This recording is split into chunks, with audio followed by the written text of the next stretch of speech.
ನಮಸ್ಕಾರ ವೀಕ್ಷಕರೇ, ನೀವು ನೋಡ್ತಾ ಇದ್ದೀರಾ PTV ನ್ಯೂಸ್ ಕನ್ನಡ. ನಾನು ಚಂದನ್ ಶಿಕಾರಿಪುರ.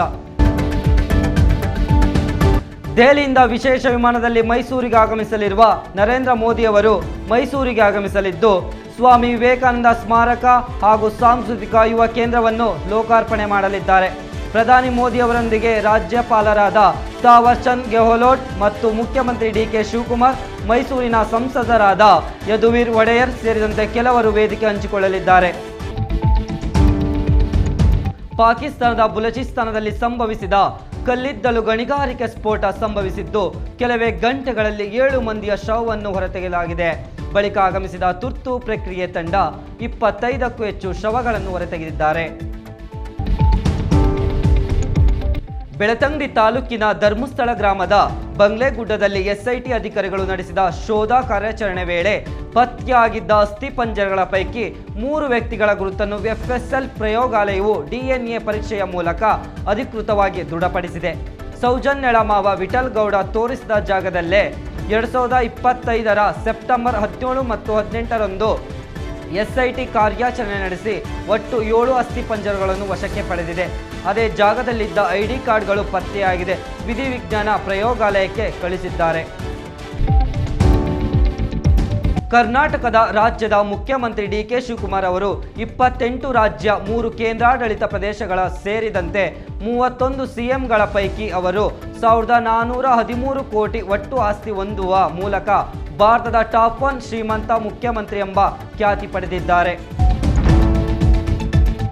ಪಶ್ಚಿಮ ಬಂಗಾಳದ ಬೀಮರ್ ನಿವೃತ್ತ ಸರ್ಕಾರಿ ಬಸ್ ಚಾಲಕನೊಬ್ಬ ಮನೆ ಮೇಲೆ ಪೊಲೀಸರು ದಾಳಿ ನಡೆಸಿದ ಹಠಾತ್ ದಾಳಿಯಲ್ಲಿ ಬರೋಬ್ಬರಿ ಬೇನಾಮಿ ಸಂಪತ್ತು 78.7 ಕೋಟಿ ರು ನಗದು ಹಣ, 20 ಕೋಟಿ ರುಗೂ ಅಧಿಕ ಮೌಲ್ಯದ ಚಿನ್ನಾಭರಣಗಳು ಪತ್ತೆಯಾಗಿದ್ದು ಇದು ಪೊಲೀಸರನ್ನೇ ಬೆಚ್ಚಿ ಬೀಳಿಸಿದೆ.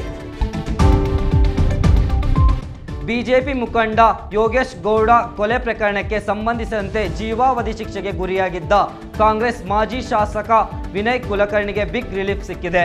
ಜನಪ್ರತಿನಿಧಿಗಳ ನ್ಯಾಯಾಲಯ ನೀಡಿದ್ದ ಜೀವಾವಧಿ ಶಿಕ್ಷೆಗೆ ತಡೆ ನೀಡುವಂತೆ ಕೋರಿದ್ದ ಕುಲಕರ್ಣಿ ಪ್ರಕರಣಕ್ಕೆ ಸಂಬಂಧಿಸಿದಂತೆ ಹೈಕೋರ್ಟ್ ಇಂದು ಶುಕ್ರವಾರ ಮಹತ್ವವಾದ ಆದೇಶ ಹೊರಡಿಸಿದೆ. ಬಲವಾದ ಹವಾಮಾನಗಳ ವೈಪರೀತ್ಯಗಳ ಪ್ರಭಾವದಿಂದಾಗಿ ಕರ್ನಾಟಕದ ಅರ್ಧ ರಾಜ್ಯಕ್ಕೆ ಭಾರೀ ಮುಂಗಾರು ಮಳೆ ಸುರಿಯಲಿದೆ. ಕೆಲವೆಡೆ ಬಿರುಗಾಳಿ ಸಹಿತ ಧಾರಾಕಾರ ಮಳೆ ಆಗಲಿದೆ. ಕರಾವಳಿ ಸೇರಿದಂತೆ ಒಳನಾಡು ಜಿಲ್ಲೆಗಳಲ್ಲಿ ಮುಂದಿನ 5 ದಿನಗಳ ಕಾಲ ಭಾರೀ ಮಳೆ ಆಗಲಿದೆ.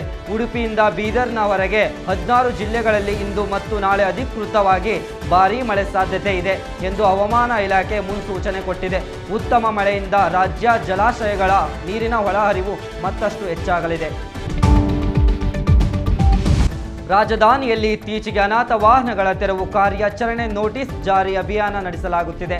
ಅದರ ಮುಂದುವರೆದ ಭಾಗವಾಗಿ ಅನಾಥ ವಾಹನಗಳನ್ನು ನಿಲ್ಲಿಸಲು ಪ್ರತಿ ವಿಧಾನಸಭಾ ಕ್ಷೇತ್ರಕ್ಕೊಂದರಂತೆ ಹೆಚ್ಚುವರಿ ಸ್ಥಳ ಗುರುತಿಸುವಂತೆ ಬೆಂಗಳೂರು ದಕ್ಷಿಣ ನಗರ ಪಾಲಿಕೆ ಆಯುಕ್ತ KN ರಮೇಶ್ ಸೂಚಿಸಿದ್ದಾರೆ.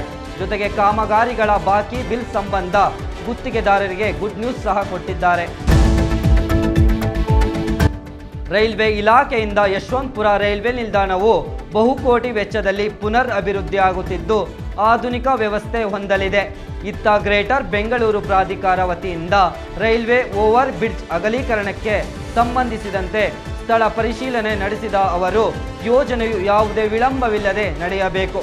ಮುಂದಿನ 2 ತಿಂಗಳೊಳಗೆ ಕಾಮಗಾರಿ ಪೂರ್ಣಗೊಳಿಸುವಂತೆ ಗುತ್ತಿಗೆದಾರರಿಗೆ ಸೂಚಿಸಿದ್ದಾರೆ. ಕರ್ನಾಟಕ ಮತ್ತು ತಮಿಳುನಾಡಿನ ಮಧ್ಯದ ಕಾವೇರಿ ನೀರು ವಿವಾದ ತಾರಕಕ್ಕೇರಿದ್ದು ಆಗಸ್ಟ್ 13ರಂದು ಕರ್ನಾಟಕ ಬಂದ್ಗೆ ಕನ್ನಡ ಪರ ಹೋರಾಟಗಾರ ವಾಟಾಳ್ ನಾಗರಾಜ್ ಅವರು ಇಂದು ಶುಕ್ರವಾರ ಅಧಿಕೃತ ಕರೆ ನೀಡಿದ್ದಾರೆ. ಇಂದು ಬೆಳಗ್ಗೆ 11:30ರಿಂದ ಕರವೇ ಕನ್ನಡ ಪರ ವಿವಿಧ ಸಂಘಟನೆಗಳ ಮುಖಂಡರ ಜೊತೆಗೆ ಅವರು ಚರ್ಚಿಸಿದ ಬಳಿಕ ಬಂದ್ಗೆ ಅವರು ಕರೆ ನೀಡಿದ್ದರು.